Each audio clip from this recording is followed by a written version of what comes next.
right, Geometry Pre-AP students, we're on our first flipped classroom video.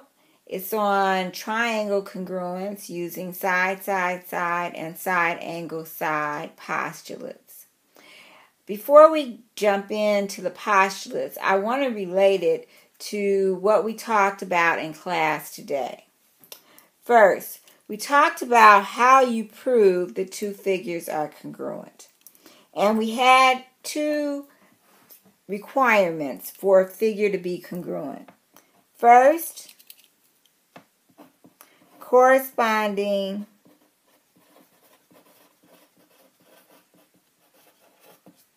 sides had to be congruent.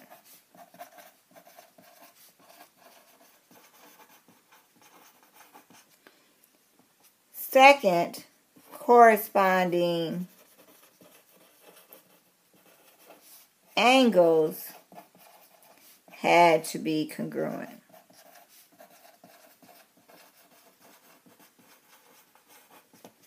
If these two requirements were met, we could say that a figure was congruent to each other. Two figures were congruent to each other. Now, just like in similarity, where we found shortcuts, and the shortcuts were like angle, angle similar, side, angle, side similar, etc. We have shortcuts in congruency. And the first two shortcuts that we're going to talk about is side, side, side, and side, angle, side. And once we prove the requirements of this postulate, that all three sides are congruent, for example, or that a side angle and a side are congruent, we do not have to go further and prove that all sides are congruent and all corresponding angles are congruent. These two shortcuts demonstrate that these two triangles are congruent. All right, let's get started on the postulates. The first postulate that we are covering is the side, side, side postulate. And that postulate says that if three sides of one triangle are congruent to three sides of another triangle, then the triangles are congruent. So in our example, we have triangle ABC and triangle DFG.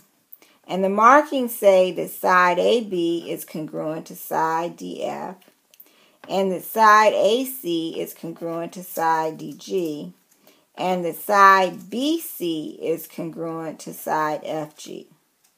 Therefore, by side, side, side postulate, we can say that triangle ABC is congruent to triangle DFG. Now, let's move on to postulate 4-2, which is the side angle side postulate.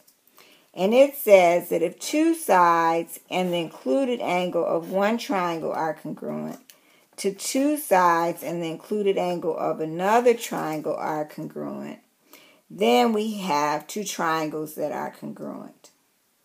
So let's look at an example. Here, we've got, once again, triangle ABC and triangle DFG. This time, based on the markings, we know that side AB is congruent to side DF. And we know that angle B is congruent to angle F. And we know that side BC is congruent to side FG.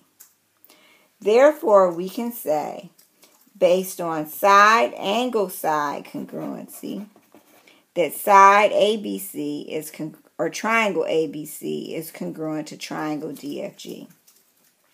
Now, remember from similarity, we had a side angle side similarity postulate, and there we talked about the importance of this concept of the included angle. So here, these angles are considered included angles of these sides. AB and BC form angle B. So angle B is an included angle to those two sides. In triangle DFG, DF and FG are the two sides that form this angle, angle F. So angle F is an included angle between sides DF and side FG. That's an important concept, and many of you missed that when we took our test on similarity. Let's move on now to a couple of examples that help demonstrate or help drill in that point of the included angle. So in this triangle, triangle ABP, it asks which sides include angle B. So here's angle B, and the two sides that I see would include angle B would be side AB and side BP. So side AB and side BP are the sides that form the angle B. Therefore, angle B is the included angle to sides AB and BP. Let's look at the next triangle here, YXP. Now, in this case, it asks which angle is between side PX, right here, and side XY, right here. Well, the angle that's between or included is angle X.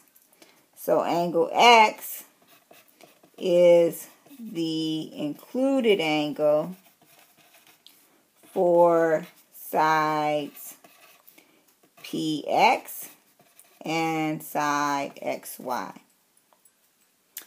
All right. We're going to skip part 4. We're not going to do that right now. And we're going to, or skip part 3, I should say.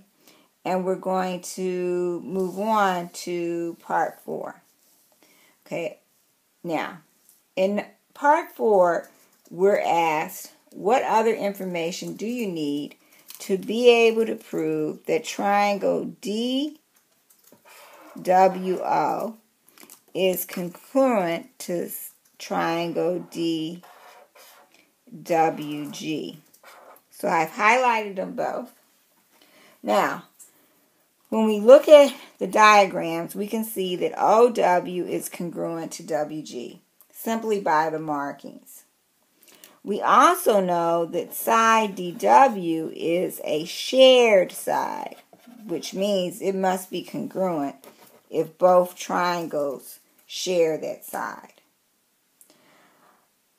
Now the question becomes, what additional information will we need in order to prove those two triangles congruent? In order to prove side angle side congruency, as I've shown here, I would need to be able to prove that angle OWD was congruent to angle DWG. If these two angles were congruent, then I could use side angle side congruency. If I wanted to use side congruency, removing the angle here, I would need to be able to prove that side DO was congruent to side DG. So if DO were congruent to side DG, then I would be able to prove side congruency. All right, let's look at part 5. It says, can you prove that angle or triangle SED is congruent to angle BUT? Now, when I look at this, I have two sides that are congruent. Have another side here that is congruent. But I don't have anything that tells me that angle S is congruent to angle B. So no, I don't have enough info. What would I need? I would need to be able to say angle S is congruent to angle B. Then I would be able to say side angle side congruency. Now, it wouldn't help me if it said angle D was congruent to angle T. If it said angle D was congruent to angle T, that would be nice, but it would not help me because these are not included angles. Okay, we're going to stop here, and I'm going to have you move to the second video, which is going to get into proofs. I know you hate proofs, but they're back, and we're going to try our best to get through it.